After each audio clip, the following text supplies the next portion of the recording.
right, so welcome to another episode of Creativity in the Valley. This is episode 2, and today our guest is Sean Benke from Combytech Media. Thank you, Sean, for coming and joining us. Mind you, I guess we're joining you because we're in your studio today, which we're hopefully planning to be able to do all of our podcasts from this area because you do have a nice setup going right now. First thing I said is like, wow, this is awesome when I walked in, and it does look really, really good. So, we kind of talked about creativity in Valley and what our purpose is, and our purpose is just, as a community, get with other creative, like-minded folk, talk about, what kind of gets you in your creative kind of modes, and why you kind of do what you do, and I think it's really important that, as a community, that we can continue to do these kind of creativity little podcasts, because then we get to kind of know a little bit about all the awesome people that are in and around the Ottawa Valley, right? So you're the owner and operator of Combytech Media, yes, right? So kind of tell me a little bit about your company. Well, I've always had a knack for technology, and going back for those who can remember in computer days, I mean, PCs were just starting out. We still had Apple in its infancy. There was Commodore 64s. Commodore 64s. But beyond that, they got into the Amigas and so forth. And that's when there's a company, NewTek, who's still around, got into video toasters. And a video toaster basically was a huge leap at that time to turn a standard computer system into basically a TV studio in a box. Okay. And I was probably, I was a teenager. And just a few years ago. Just a few years ago. And I don't know, it was like a bug. It kind of hit me, and again, I went to Loyalist College for television broadcasting to kind of spur that on. Long story short, I ended up back in the Valley, coming back home, and realized that, well, if I'm coming back here, I'm going to make the best of it. And sure enough, through a lot of hard work, a lot of trial and error, I gradually grew my experience, grew my skills, collected a lot of equipment, and just decided to go for it. And this is, part of that dream coming true. Yeah. Well, hopefully, you talk about equipment. Hopefully, we can get a shot of all the stuff that you have behind this curtain that's over here. That's why I have the curtain there. So. You do have quite the collection. I mean, you can see a couple pieces on the set, but your collection is very, very large. And obviously, with what you do, you need all that, right? Yeah. And then you also have your website, Shoot, Edit, Share. Yeah. Do you want to talk about that a little bit?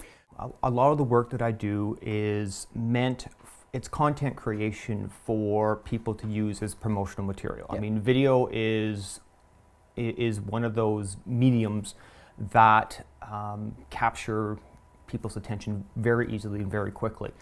The Shoot, Edit, Share concept came out of just a random conversation with friends, and I liked it. It just what do you do? Well, I shoot, I edit stuff, and out it goes. It gets shared. So I decided to use that. Now, the biggest thing with the website, and for those who are in website design, I am terrible at website design and maintenance because most of my content is all done through the social media streams. Your YouTube, your Facebook, your Twitter, your whatever, and other customer websites. So when people say, "Oh, do you have a website?" I'm like, for the longest time, I'm like, no.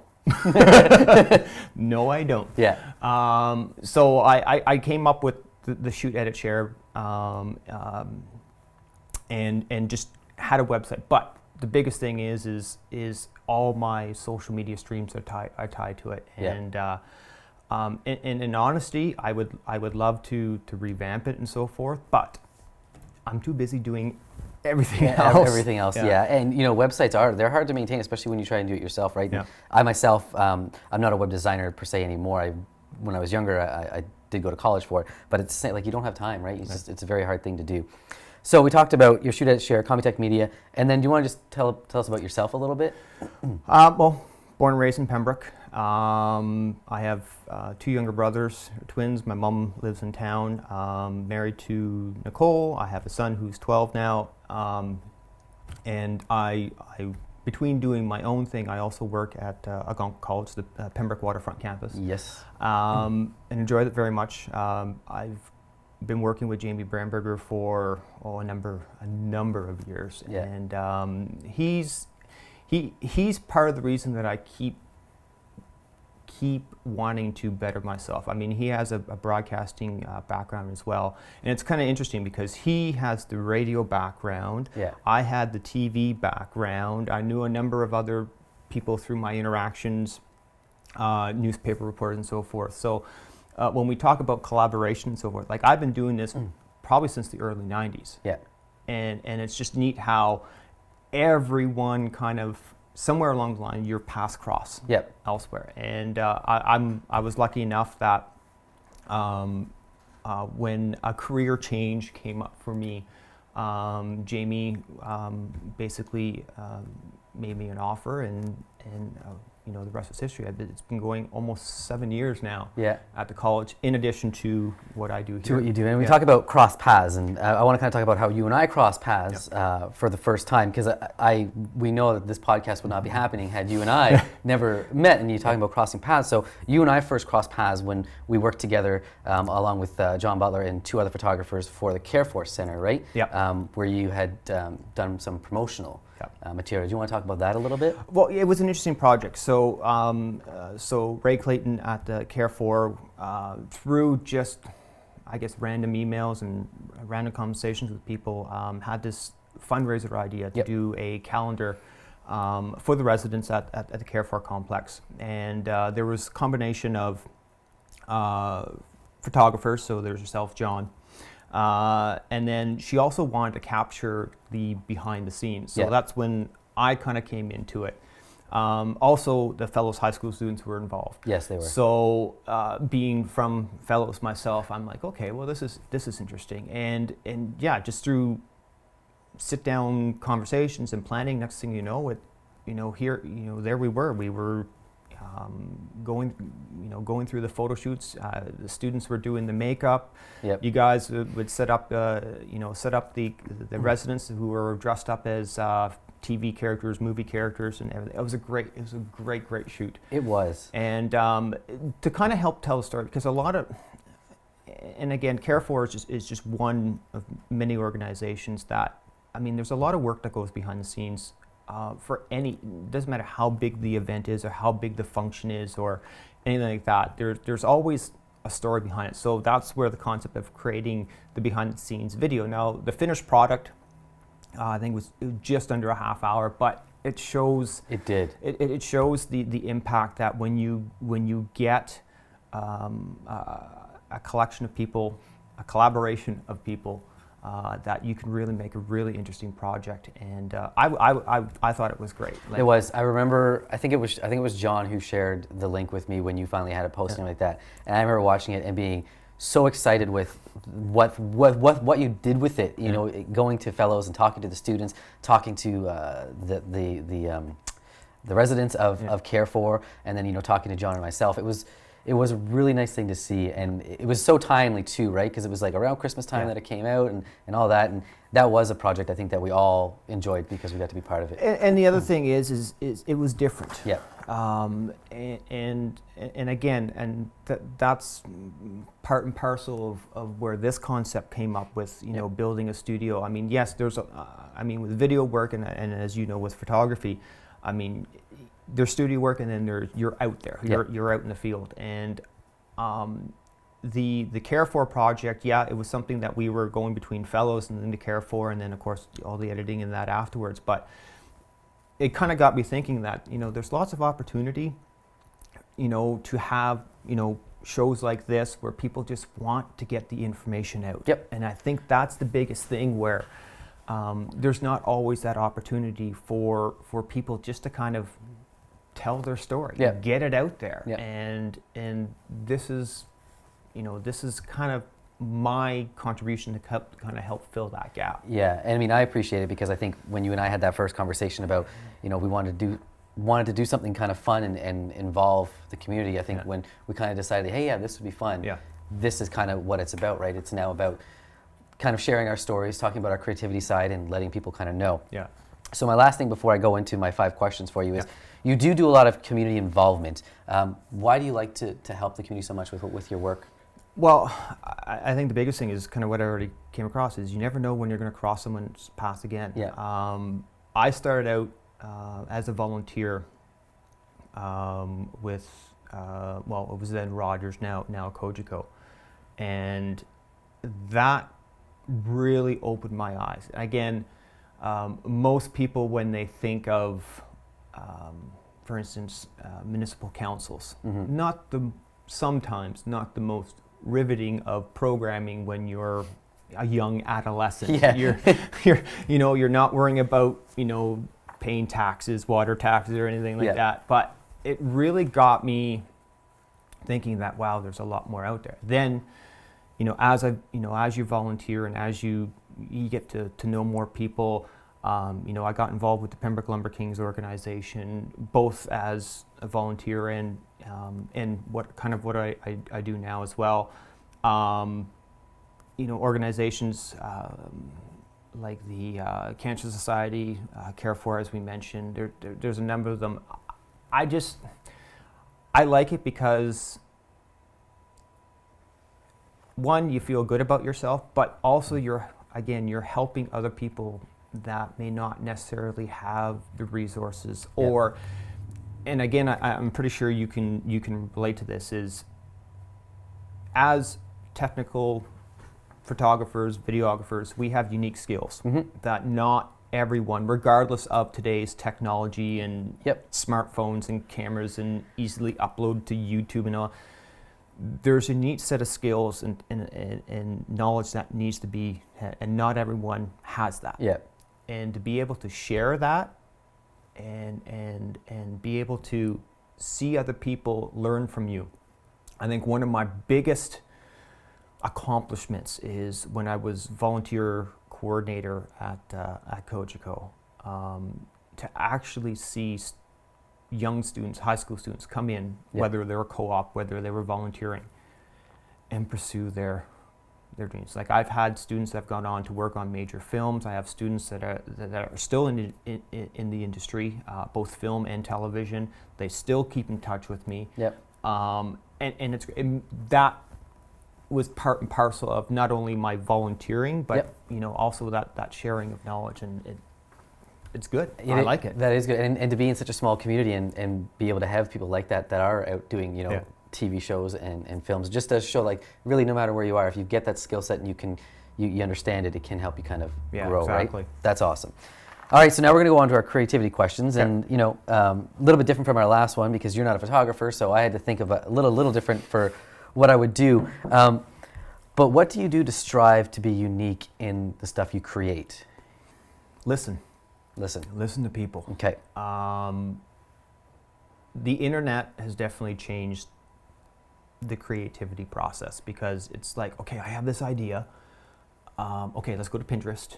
Let's go to YouTube. Yep. Let's go to Vimeo. Let's go, and not that you're taking other people's ideas.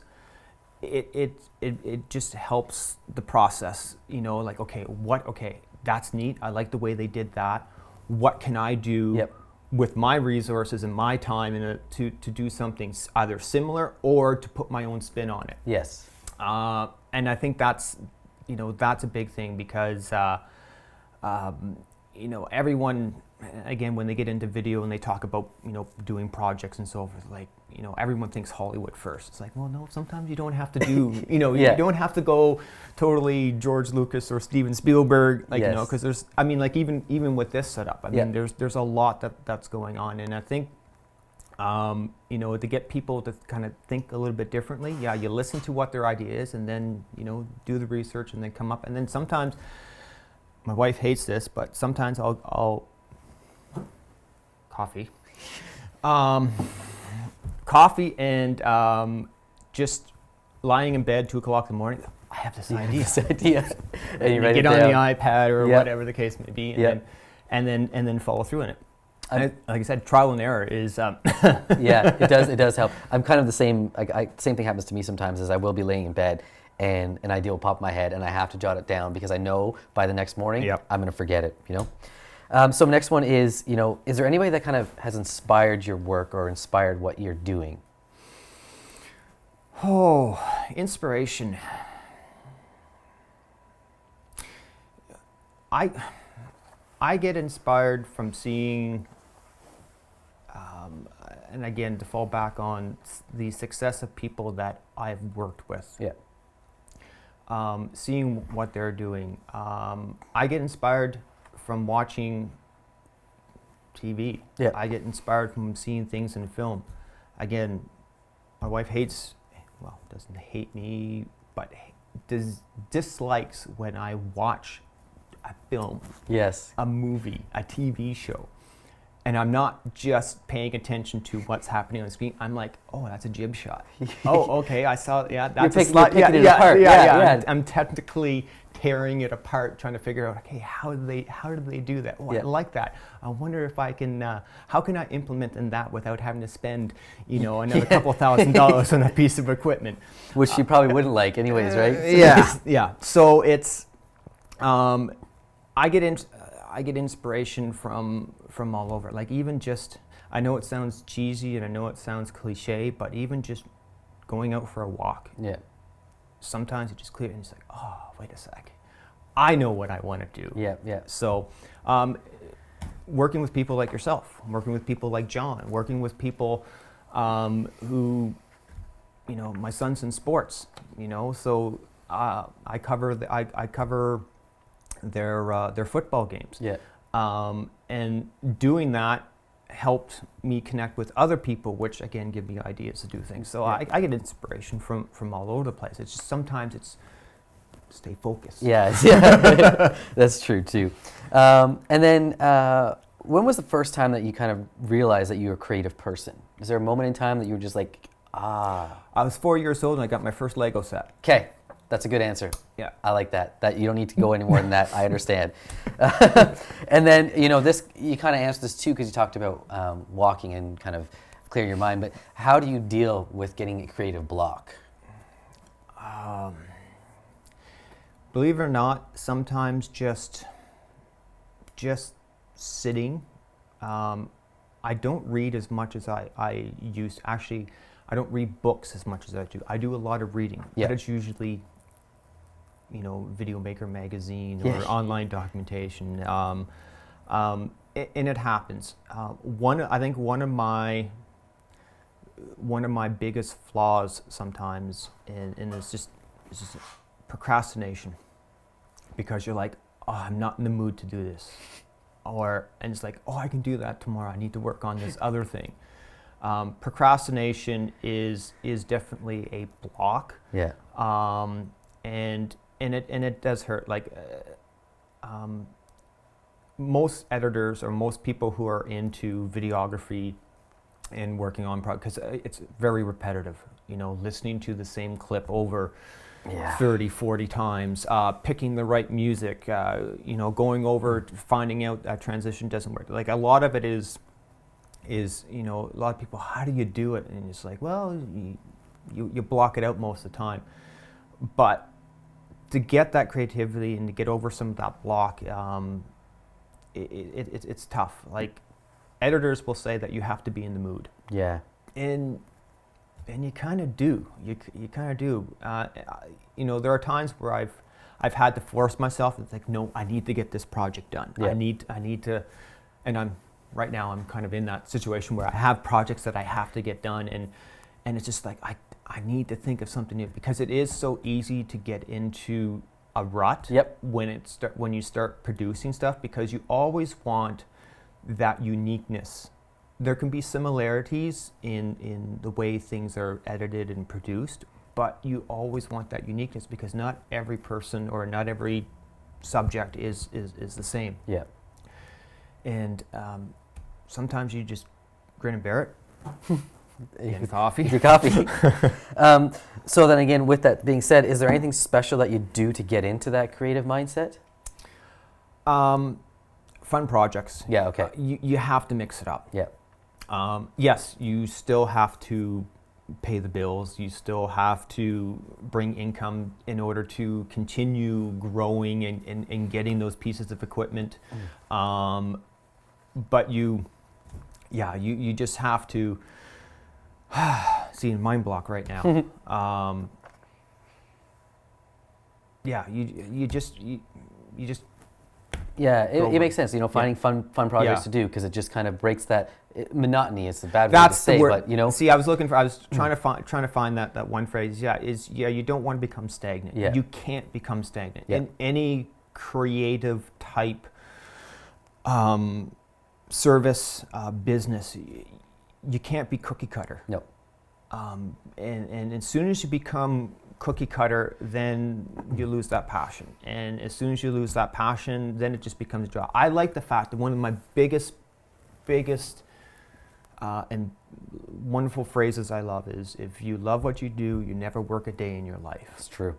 And I try to live up to that. I try to. And yes, there are times where, yes, there is that bit of monotony, but when you work on creative projects like this, like the Care For, and again, stuff that I do at the college, there's never a dull moment. So you always try to not necessarily reinvent yourself, but keep pushing. Keep pushing. Okay. And this is sometimes a hard one to answer, but out of everything you've done so far, do you have a favorite creation, a favorite video, something that really, you finished it and you were like, this is awesome? I did, and this is going back to my community TV days. I did a behind the scenes of a CCHL hockey game. So it was a 12 camera shoot. I had microphones on the opposing goalies. Mm-hmm. I had microphones on the referee, and I had microphones on the two coaches. Okay. 38 hours of raw footage was shot that I had to condense down into a half-hour product. Wow, at the end. Needless to say, to me, that was, and that will always kind of be one of my favorite projects to work on, because I had so many people involved with it. It was 4 months of planning. Yeah. Well, I call that a production. Yeah, like, that's production. Yeah, right?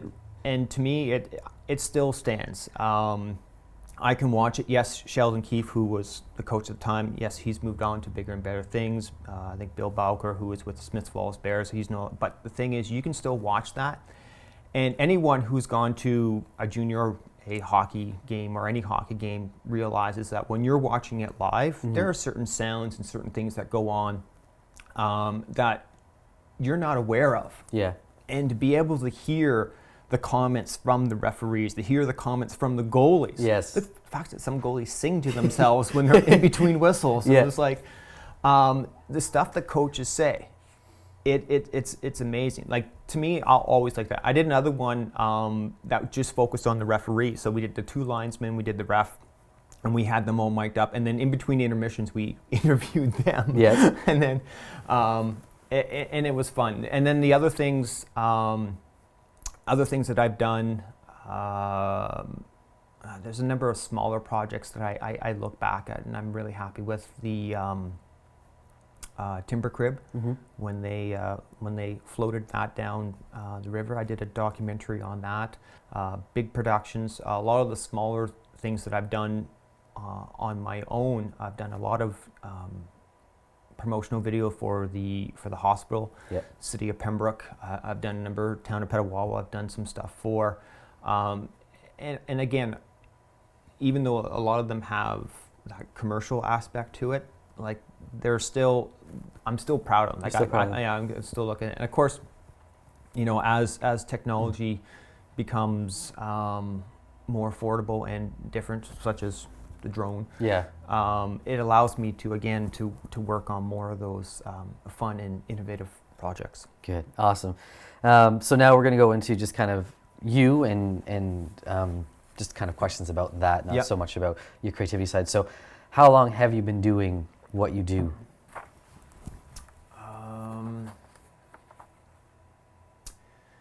I would say 23 years. 23 years? 23, 24 years. So. And still going strong, which is nice. Yeah. Right? Like I mean, I started out on 3/4 inch tape. 3/4 inch tape. I wonder if there's people are going to be like, what is tape? Yeah. So I've been through 3/4 inch tape, the VHS, the Super VHS, the Beta, the High 8, the digital High 8, the Mini DV, I saw that you had some Mini DVs on your windowsill over there. I got a whole closet. I couldn't believe it. I went through the recordable DVDs. I've gone through the DVC Pro. I've got now, of course, everything is memory card, SD card, right, or compact flash is still around. Like it's been and just the way that you maintain and archive that footage is totally changed. Yep, absolutely. And sometimes interesting. So my next question was, how did you get your start? And you kind of just went in it, right? You started with the 3/4 inch tape and everything like that. So when nobody can see what is all here right now in terms of the equipment that you have set up, but when you go on location, what do you bring with you? As much as I can fit in my truck. As much as you can fit in your car. Okay, so like, give me some. So I know this camera that I'm looking at is a Panasonic camera, yeah, and so is this one. Yeah. But like, kind of go into that equipment that you would bring with you. I feel that'll be interesting. So for instance, if it was a so for a standard promotional shoot, so a company has hired me to come in and do some short video clips for the business. Usually I bring 1 or 2 cameras, tripods. Sometimes I'll bring, I have a mini jib, which is actually just in behind you. I have a body mount Steadicam type. I have a slider. I sometimes bring the digital SLR depending on the artistic look that they want. Yep. For full-fledged production, and again, stuff I do at Algonquin. So we'll look at, like, we cover the Remembrance Day ceremony. We had Bob McKenzie from TSN up not too long ago, so I turned the gymnasium into a 4-camera TV studio. So studio in the box, hook it up. There's audio mixer that goes with that. There's usually a graphic system. Yep. Add probably 3 miles of wiring to go with it, both audio and video. Add the multiple monitors. I could go on, but it's sometimes it's just a single camera bag, which is probably about 40 pounds when it's filled with the camera, the extra batteries, the light, the microphones, the cabling, and then of course the tripod. I mean, that's pretty much what we call your standard ENG EFP kit. Yeah. And then depending on if you want to do multicam. I mean, this is a very basic multicam where we're just using 2 cameras and we're switching back and forth. Yeah. But I can go up to 8 cameras easily. Yeah. And of course the more elaborate that you want to make the production, the more cameras that you have, and then of course the more operators that you need to be able to do it. That's cool. That's very, very cool. I wish people could see kind of what you have set up here, because you got John doing our editing quickly back behind there while we're doing this. But I mean, they don't get to see all the cameras. They don't get to see all your little boxes that you have set up with, like, you got your computer in there. It looks like you got like some, I don't know, you got a whole bunch of stuff in there. It's just a lot of wires. It's a lot of stuff. And then what do you think is the most important technique for a videographer? Something that they should know, or something that they should really be understanding?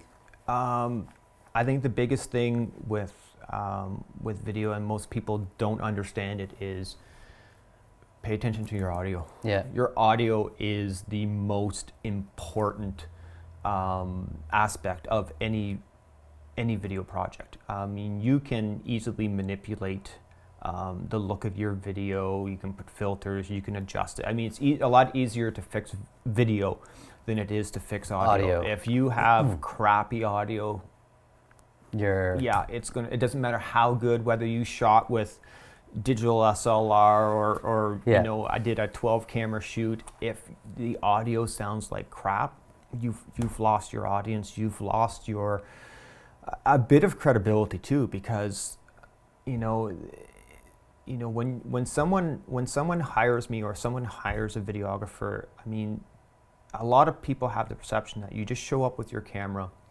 you turn it on, and you record. You probably get the same thing with photographers, like, oh, I come with my camera bag and I'm just like, all right, done, right? And it's like, no, there's a lot more to it than that. Then I think once you get, once you realize that, you got the audio under control, is then you concentrate on everything that a standard photographer, but your composition, your lighting, making sure that you are getting those, the creative shots. Yeah. And then beyond that, then you get into the editing process. There are some people who are just straight videographers, and that's all they do. That's all they want to do. They know how to shoot, they know how to get the raw footage, the content, and then they can hand it off to someone who would do the editing. Yeah. I always love editing. Yeah.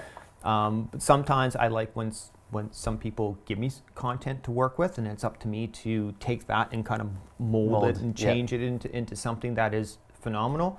Other times it's easier for me to do the shooting, the planning, the shooting, the editing, and then the distribution. So, there's a mix. But yeah, definitely audio when it comes to video should be your number one priority. Followed by your lighting, your composition, and then add your own kind of personal touch to it. It's interesting that you say audio. Excuse me, because I honestly never really would have thought about that. I never would have thought. You're right, because it's like when you think of a wedding as a photographer, you don't get a second chance at that day. So it's the same thing with your audio. If you don't capture that audio that day the right way, you can't go back and do it. You've got the video, you can manipulate it and do whatever you want, but you don't have that audio. So that's an interesting thing, because I think for me, one of the things, and I've talked to you about it, is when I'm watching a video or I'm watching some kind of production, depth of field is a huge deal to me. Yeah. It drives me nuts when there's no separation, and I've talked to you about that. So it's interesting that you say audio, because again, I never ever would have thought about that. But you're right, I could have this beautiful shot with gorgeous depth of field and all this thing going on, but the sound is atrocious. You're not going to enjoy it. So well, I mean, and that's the thing. Like when we talk about equipment and cameras, like the cameras I use, they're not your run-of-the-mill consumer cameras that you can pull off the shelf. I mean, there is some value, but do I wish they had interchangeable lenses sometimes? Yeah. Unfortunately, I don't have the $4,000 to $5,000 to spend on the equipment that would give me that capability. Yeah. I could make any production, regardless of if it's studio based or if it's EFP or whatever the case may be. I can make it look like network television. Yeah. However, there's that return on investment. Yeah. Like if I'm going to soak that much money into it, I got to make sure that I'm going to be making that back. So again, it's been a stepping stone throughout. And yeah, I would love to shoot everything, with that depth of field, because and as well too, as we were looking at some of the raw footage from the Days of the Princess Ball. It's amazing. Yeah. And I love it. And it gives it such a different look, feel, emotional attachment. Like there's so much, but I can't do everything like that. And no, you can't. And you're right, because again, that audio, that's why I said I wouldn't even thought about that, because again, we can talk about the Dice Little Princess Ball, because you did video for that, because you're going to do a nice kind of promotional material so that we can have it when we do it again. But you could have it looking beautiful, but if you didn't capture any of the audio nice, then even though it looks nice, it's still not going to do it. Right? Yeah. So that's really cool that you think audio is kind of like that key technique, and that's something that hopefully people will pick up on and kind of get that. And then my last one is, if you have something, do you have like a funny story or funniest moment from any time that you were doing a production? That's like safe. Going back to the hockey game that I covered, I actually stopped the hockey game. I brought Sheldon was out of timeouts. It was the third period, and everything was going well. I'm basically running around, and all of a sudden the opposing goalie starts slapping his stick on the ice, and everyone's like, "Well, what's going?" He's trying to get the ref's attention. his microphone the clip had come undone. Okay. So here he is in his goalie, with his microphone hanging between his legs, and of course they had to stop the game, right? Yeah. So here I am, they're looking for me. I saw what was going on. I'm having to run down to the ice. I got the entire PMC booing, well, not necessarily booing, but really kind of. You stopped the game, right? Yeah. It's the hockey town. Yeah, so.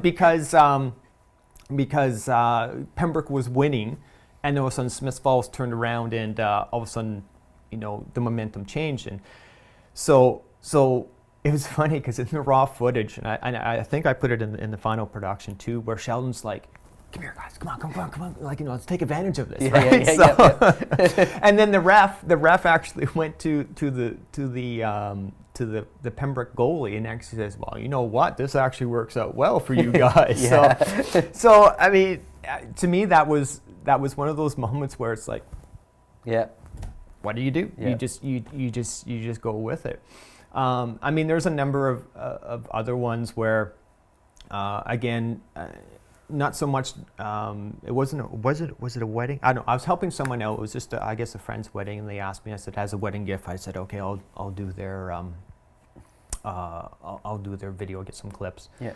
And so I'm trying to stay out of the photographer's way, and they're posing them up, and I think what happened is as she was posing them up, they were backing up, and all of a sudden one backed, and the whole party went flipping over. Yeah. So it's like, and meanwhile, I have that all on tape. So it's like, do I put that in the wedding video? Yeah. But so bloopers are always a great thing too, during any production. Like I got, people that you would normally think, are composed and so forth, and then they end up saying something just off the wall, and you're like, oh, okay. I got that on tape. Yeah, exactly. Right. So, but yeah, the stopping the hockey game, I think, always comes up to me, because I'm like, that normally doesn't happen, because I mean, it's a league, it's a professional league, and I'm actually stopping the game. Here you go. You've stopped the game. Yeah. Did Pembroke end up winning?